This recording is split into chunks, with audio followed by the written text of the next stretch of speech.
Hello दोस्तों, so now the topic is effective rate of interest. Sir, ये effective rate of interest क्या होता है? बहुत ही सिंपल कंसेप्ट है। मैं एक एग्जांपल लूँगा, उस एग्जांपल को अच्छे से ध्यान दीजिएगा, आपको पूरा कंसेप्ट एक बार में समझ में आ जाएगा। चलिए, कंपाउंड इंटरेस्ट के ही आगे का एक पार्ट है। कंपाउंड इंटरेस्ट का ही फॉर्मूला लगेगा, कुछ और नया नहीं सीखना है हमको इसमें। मैं एक एग्जाम्पल लेता हूँ।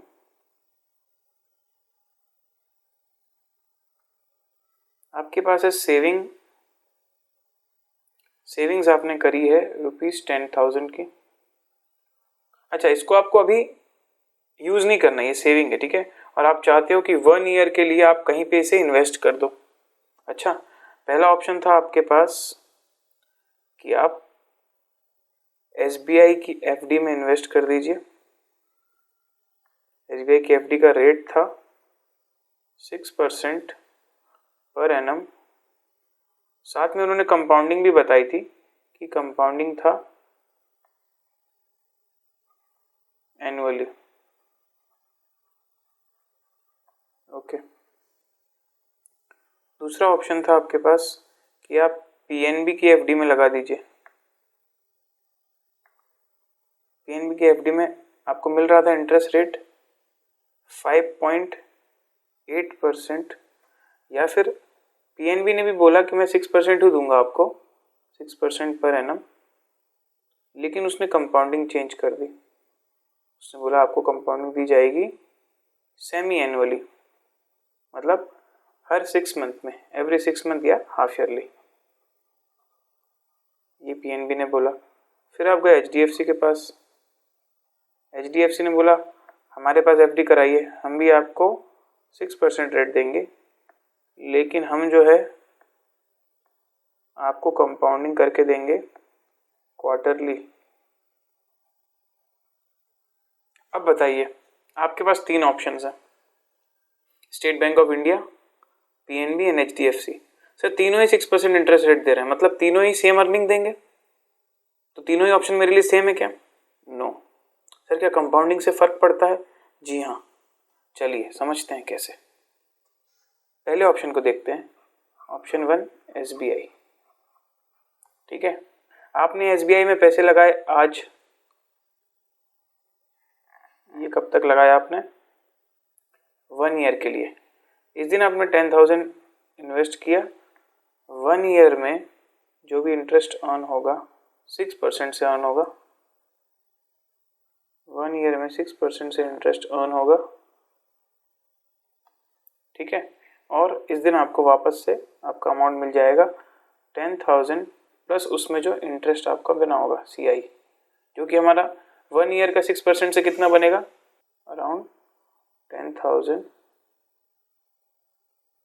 प्लस, हाँ जी, 10,000 प्लस कंपाउंड इंटरेस्ट आपका बनेगा। तो आप कर दीजिए 10,000 कैलकुलेटर में इंटू 6%, 1 ईयर के लिए 600 रुपीज़। तो 10,000 प्लस 600, ये आपका टोटल हो जाता है 10,600। अब देखिए, आपने लगाए थे 10,000, मिले आपको 10,600, तो आपको इनकम कितने की हुई? 600 रुपीज़ की ऑन द बेस ऑफ 10,000, मतलब कितना कहलाया सर? 6%। आपने 6% अर्न किया। रेट मैं बोल सकता हूँ रिटर्न समझते हो? अगर आप इन्वेस्ट कर रहे हो तो किस चीज़ के लिए इन्वेस्ट करते हो? रिटर्न के लिए। जब आपने SBI में इन्वेस्ट किया तो आपने 1 ईयर में 6% के रेट से 6% रिटर्न अर्न किया। अब हम PNB में जाते हैं। जब आप PNB में अर्निंग देखने गए, PNB में आपने 1 साल के लिए ही पैसा लगाया, लेकिन यहाँ पे बीच में भी आपका कंपाउंडिंग होता है। सेमी एनुअली बोला, मतलब ईयर में 2 टाइम्स, ठीक है। तो एक बार आपकी कंपाउंडिंग हुई यहाँ, दूसरी हुई यहाँ, ठीक है। तो आपके 2 कंपाउंडिंग पॉइंट हो गए, एक ये, दूसरा आपका ये हो गया, ठीक है। अब समझते हैं। इस दिन 10,000 लगा, 6 मंथ में आपको कितना मिलेगा? सर, 1 ईयर का 6% पर एनम, तो 6 मंथ का कितना? 3%। तो 10,000 का 3% 300। इस दिन आपको बैलेंस हो गया 10,300। अब इस 10,300 में वापस से 3% मिलेगा, सो 10,300 इंटू 3%, फिर आपको मिला 309 रुपीज़। फिर उसमें आपने वापस 10,300 ऐड कर दिया, तो ये हो गया 10609। बताइए, आपने 10,000 इन्वेस्ट किया और आपको मिला 10609, तो रिटर्न कितना था सर? रिटर्न था 609 रुपीज का, और आपने इन्वेस्ट किया था 10,000 रुपीज। तो परसेंटेज रिटर्न कितना हो गया? 609 डिवाइडेड बाय 10,000 इंटू 100, 6.09%। बताइए रिटर्न किस में ज्यादा है, एसबीआई या पीएनबी में? सर पीएनबी में क्यों ज्यादा रिटर्न हुआ? क्योंकि आपने बीच में कंपाउंडिंग करी, उसमें जो इंटरेस्ट मिला उस पर भी इंटरेस्ट मिला, और एसबीआई में वो नहीं हो रहा था। तो एसबीआई और पीएनबी में कौन सा बेटर? एसबीआई, पीएनबी, क्योंकि उसमें ज्यादा रिटर्न मिल रहा है। अब एक बार चेक करते हैं एचडीएफसी को। एचडीएफसी सर 2 की जगह 4 बार करेगा, तो लॉजिकली खुद सोचिए आप, क्या और ज्यादा इंटरेस्ट मिलेगा? जी हाँ, और ज्यादा इंटरेस्ट मिलेगा। समझते हैं।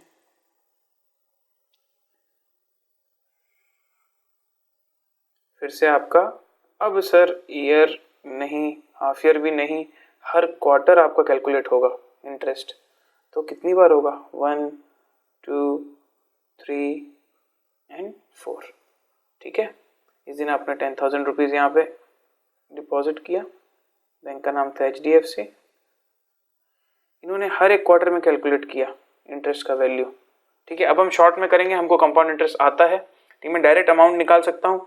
कीजिए कैलसी में 10,000 प्लस, बताइए 6% for the year, 3% for the half year, so quarter का कितना होगा? 1.5%, तो करिए प्लस 1.5%, तो आपका यहाँ आ जाएगा 10150।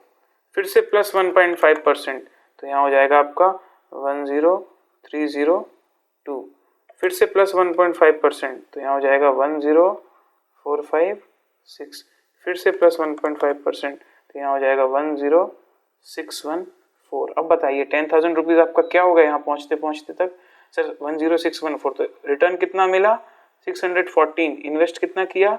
10,000। तो रिटर्न परसेंटेज कितना हुआ? 6.14%। अब बताइए दोनों में, तीनों में कौन सा बेटर है?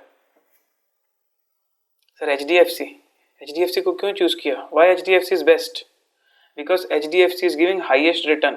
सर दिखने में तो तीनों सेम थे, 6%, 6%, 6%। फिर ये सर इफेक्टिव जो आप रिटर्न लेके आ रहे हो, ये चेंज क्यों हो रहा है? Because of the compounding. यहाँ कंपाउंडिंग था साल में 1 बार, यहाँ 2 बार, और यहाँ 1, 2, 3 और 4 बार, 4 टाइम्स। इसकी वजह से आपका सर इफेक्टिवली जो इंटरेस्ट आप अर्न करते हो वो बढ़ जाता है। ये जिसको मैं रिटर्न बोल रहा हूँ, यही तो मेरा इफेक्टिव इंटरेस्ट कहलाया।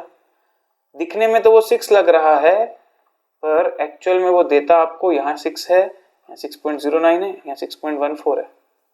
Getting the point? ठीक है, तो ये होता है हमारा इफेक्टिव रेट ऑफ इंटरेस्ट। अब ये तो मैंने एग्जांपल से समझ लिया, लॉजिक समझ लिया कि सर इफेक्टिव रेट क्या है। अगर मैं फॉर्मूले की बात करूं, बहुत ही सिंपल है। फॉर्मूला आप लिख लीजिए इसका, इफेक्टिव रेट ऑफ इंटरेस्ट हो जाएगा आपका, डिनोट करते हैं हम ई से, e is equal to 1 plus i to the power n minus 1। मतलब 1 प्लस आई का पावर n करना -1, और n का मतलब क्या सर? जो भी आपकी कंपाउंडिंग फ्रीक्वेंसी है। तो अगर ईयरली आता है तो n की वैल्यू 1 ले लेना। अगर कंपाउंडिंग सेमी एनुअली है तो क्या ले लोगे? n equal to 2। अच्छा, जब n को एडजस्ट करोगे तो i भी एडजस्ट कर दोगे। ईयरली में i r के बराबर हो जाएगा, और हाफ ईयरली में r/2 हो जाएगा। फिर क्वार्टरली की बात अगर आती है तो क्वार्टरली में n हो जाएगा आपका 4, और i हो जाएगा r/4। अकॉर्डिंगली आप मंथली में भी चेंज कर सकते हो। मंथली में n हो जाएगा आपका 12, और i हो जाएगा आपका r/12। तो हमारे एग्जाम्पल में क्या था? हमारे एग्जाम्पल में था r का वैल्यू था 6%, 6% पर एनम। सेकेंड पार्ट लेता हूं मैं पीएनबी वाला। पीएनबी वाले में लिखा था कंपाउंडिंग जो आपकी थी वो थी हाफ ईयरली या सेमी एनुअली, एक ही बात होती है, सेमी एनुअली। ठीक है, तो क्या करूंगा मैं ई निकालने के लिए? E is equal to 1 plus I. I 6% लोगे या 6 डिवाइडेड बाई 2? तो 6 डिवाइडेड बाई 2, क्योंकि हाफ ईयरली में रेट आधा हो जाएगा, तो 1.03। इसका पावर, साल में कितनी बार कंपाउंडिंग? 2 बार, तो पावर 2 माइनस 1। देखते हैं क्या आ रहा है, 1.03 इंटू इक्वल टू -1, 0.0609, 0.0609। इसको आप परसेंटेज में कन्वर्ट करोगे तो ये हो जाएगा 6.09%। देखिए यही आंसर आया था हमारा, यही मेरा इफेक्टिव रेट है। ठीक है, तो इसके साथ हमारा इफेक्टिव रेट का कंसेप्ट भी यहाँ पे कंप्लीट होता है।